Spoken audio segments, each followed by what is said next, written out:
नाजरीन, ये वाक़या जर्मनी में पेश आया। मुलजिम एक 15 साल लड़का था। वो एक स्टोर से चोरी करता हुआ पकड़ा गया था। पकड़े जाने पर उसने गार्ड की गिरफ्त से भागने की कोशिश की। मुज़ाहिमत के दौरान स्टोर का एक शेल्फ भी टूट गया।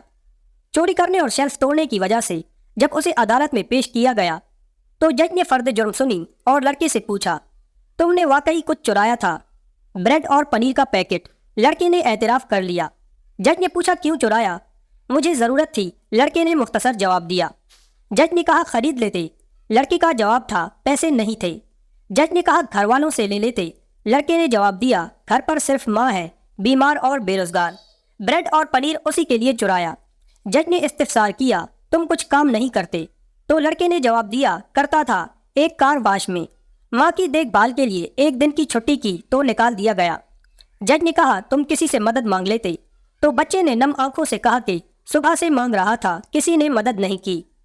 जिरा ख़त्म हुई और जज ने यह फैसला सुनाना शुरू कर दिया कि चोरी और खुसूसन ब्रेड की चोरी बहुत हौलनाक जुर्म है और इस जुर्म के जिम्मेदार हम सब हैं। अदालत में मौजूद हर शख्स मुझ समेत इस चोरी का मुजरिम है। मैं यहाँ मौजूद हर फर्द और खुद पर $10 जुर्माना आयद करता हूँ। $10 अदा किए बगैर कोई शख्स इस अदालत से बाहर नहीं जा सकता। ये कहकर जज ने अपनी जेब से $10 निकाल कर मेज़ पर रख दिए। फिर जज ने अपनी बात जारी रखते हुए कहा कि इसके अलावा मैं स्टोर इंतज़ामिया पर $1000 जुर्माना करता हूँ कि उसने एक भूखे बच्चे से गैर इंसानी सलूक करते हुए उसे पुलिस के हवाले किया। अगर 24 घंटे में जुर्माना जमा न कराया गया तो अदालत स्टोर सील करने का हुक्म दे देगी।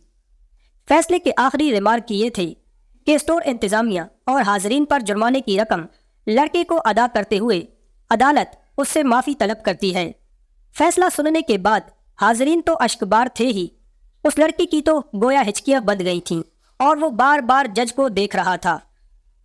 नाजरीन, कुफर का निज़ाम तो चल सकता है मगर जुल्म का नहीं।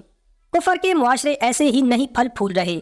वो अपने शहरियों को इंसाफ ही नहीं अदल भी फराहम करते हैं, जबकि दूसरी तरफ हमारे मुआशरे का ये हाल है कि मियाँ चन्नू पंजाब का रिहायशी एक बच्चा और उसके घर में सभी 2 दिन से भूखे थे। ये बच्चा स्टोर पर जाता है और 2 किलो आटा मांगता है मगर स्टोर वाला नहीं देता, तो वो बच्चा आटा चोरी करने की कोशिश करता है मगर पकड़ा जाता है और स्टोर मालिक समेत स्टोर का अमला उसे मारते पीटते हैं और स्टोर के बाहर लगे खंबे से बांधकर उसे बुरी तरह तजलील करते और मारते हैं। कोई भी उसकी फरियाद नहीं सुनता या उसकी मदद नहीं करता। वो बच्चा शुरू से लेकर आखिर तक रोते हुए 2 किलो आटे की फरियाद करता रहता है कि चाचा मेरे घर वाले 2 दिन से भूखे हैं, 2 किलो आटा दे दो, मगर उसकी कोई भी दादरसी नहीं करता।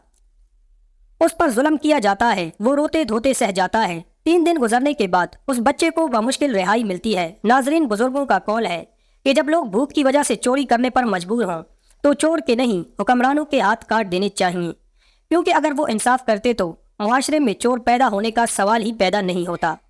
हज़रत उमर रज़ी अल्लाह ताला अन्हो ने फरमाया कि मेरे दौरे हुकूमत में दजला के किनारे अगर कुत्ता भी प्यासा मर गया तो क़यामत वाले दिन मुझसे पूछा जाएगा। हज़रत उमर फ़ारूक रज़ी अल्लाह ताला अन्हो मदीना मुनव्वरा में तशरीफ़ फरमा थे कि ज़लज़ले से ज़मीन कांपने लगी। हज़रत उमर रज़ी अल्लाह ताला अन्हो का दुरा तो मशहूर था, जिसने अदल इंसाफ में अपने और बेगाने का फ़र्क मिटा दिया। दुरा ज़मीन पर मारा और फरमाया, क्यों कांपती है? क्या ज़मीन तुझ पर उमर ने इंसाफ नहीं किया? ज़लज़ला उसी वक्त थम गया। ज़मीन का थम जाना इस बात की गवाही थी कि आप रज़ी अल्लाह ताला अन्हु ने इंसाफ का हक अदा फरमाया है। नाज़रीन, जहाँ कमज़ोरों को इंसाफ दिया जाता है वही मुआशरे ज़िंदगी के हर शोबे में तरक्की याफ्ता हैं और जहाँ कमज़ोरों पर जुल्म किया जाता है वो ज़वाल पजीर हैं।